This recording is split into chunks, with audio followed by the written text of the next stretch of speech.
ఈ విశ్రాంతి దినమున దేవాది దేవుడు మనకి ఇచ్చినటువంటి యొక్క గొప్ప అవకాశమును మనం సద్వినియోగం చేసుకుందాము. రెండు చేతులు జోడించి, ప్రభువా, గడిచిన వారము నుండి ఈ వారం వరకు నీ సజీవమైన రెక్కల నీడలో నన్ను మమ్మల్ని అందరినీ కాసి దాసి కాపాడి నీ సన్నిధికి నడిపించిన విధానమును బట్టి మీకు వందనాలేసయ్యా.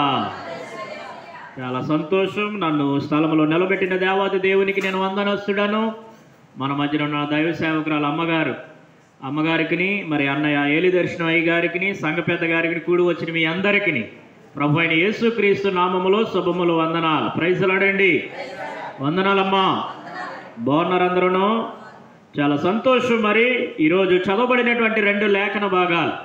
మొట్టమొదటిగా చదవబడినటువంటి దావీదు కీర్తన 107వ కీర్తనలో 15వ చరణములో ఉన్నటువంటి మాట, ఆయన కృపను బట్టియు నరులకు ఆయన చేయు ఆశ్చర్య కార్యములను బట్టియు వారు యెహోవాకు కృతజ్ఞతాస్తుతులు చెల్లించుదురుగాక.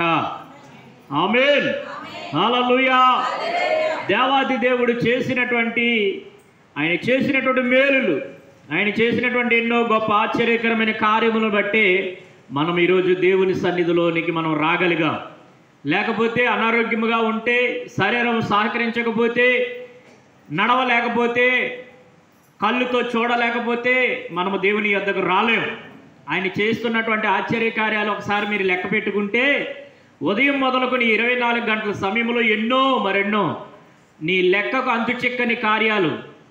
నువ్వు పడుకున్న మొదలుకొని రాత్రంతా సుఖమైన నిద్రిస్తాడు, ఉదయాన్నే లేకడానికి దేవుడు అవకాశం ఇస్తాడు. ఒకటైతే లెగిసిన వెంటనే బ్రష్ చేసేటప్పుడు, నువ్వు ముఖం కడుక్కుంటున్నప్పుడు నీ పళ్ళు కానీ లేకపోతే నీ నాలుగు కానీ ఏ విధమైనటువంటి ఆటంకం లేకుండా దేవుడు సహాయం చేస్తుంటాడు. అలా నువ్వు లెక్కకి పెట్టుకుంటూ పోతుంటే సాయంత్రం వరకు కూడా నువ్వు మరలా మంచం మించి లెగిసి మంచం మీదకి వెళ్ళే వరకు కూడా ఆయన చేసిన ఆశ్చర్య కార్యాలు ఎప్పుడైనా మీరు లెక్క పెట్టి చూడండి.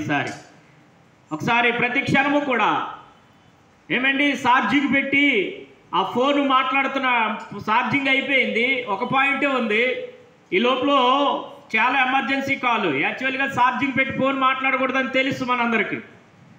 మాట్లాడితే ఏమవుతుంది? మొబైల్ వీటెక్కుతుంది, చెవు వీటెక్కుతుంది. ఒకవేళ కరెంటు పోతూ వస్తూ టెంపరేచర్ ఎక్కువైనప్పుడు ఏమవుతుందో మొబైల్ పేలిపోతుంది. మొబైల్తో పాటు మనిషికి కూడా ప్రాణాలు పోయినటువంటి సంఘటనలు ఎన్నో మనం చూస్తాం. అలాంటి ఒక భయంకరమైనటువంటి సంఘటన ఒక విశ్వాస జీవితంలో జరిగింది గతంలో.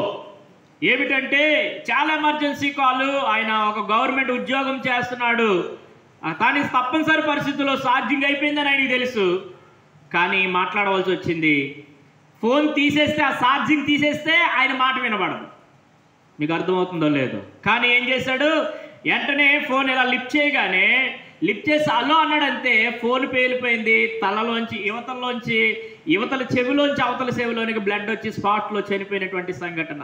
కానీ నేను అంటున్నాను కదా, అలాంటి మొబైల్ వాడేటప్పుడు కూడా దేవుని కాపుదల మనకి ఇస్తున్నాడు. దేవుని స్తోత్రం చెప్పాలి. కుక్కర పేలిపోయినప్పుడు కూడా, కుక్కర ఆకాశం అంతా హైట్ వెళ్ళిపోయి ఆకాశానికి తూలి మరలా మన బుర్ర మీద పడకుండా కూడా దేవుడు కాపాడుతున్నాడు. గ్యాస్ ముట్టించేటప్పుడు, అంతేగా చెప్పులు వేసుకునేటప్పుడు, బాత్రూంలో నడిచేటప్పుడు, రోడ్డు మీద నడిచేటప్పుడు, వస్త్రాలు కట్టుకునేటప్పుడు, ప్రతి క్షణము ఎక్కడ చూసినా అపాయాలే. ఆయన చేస్తున్న ఆశ్చర్యకార్యాలు అన్నీ లెక్క పెట్టుకుంటే చాలా భయంకరమైనటువంటి గొప్ప ప్రమాదాల నుండి మనల్ని ఏం చేస్తున్నాడు? తప్పించుకుంటూ వస్తున్నాడు. దేవుని స్తోత్రం చెప్పండి. ఎందుకు దేవునికి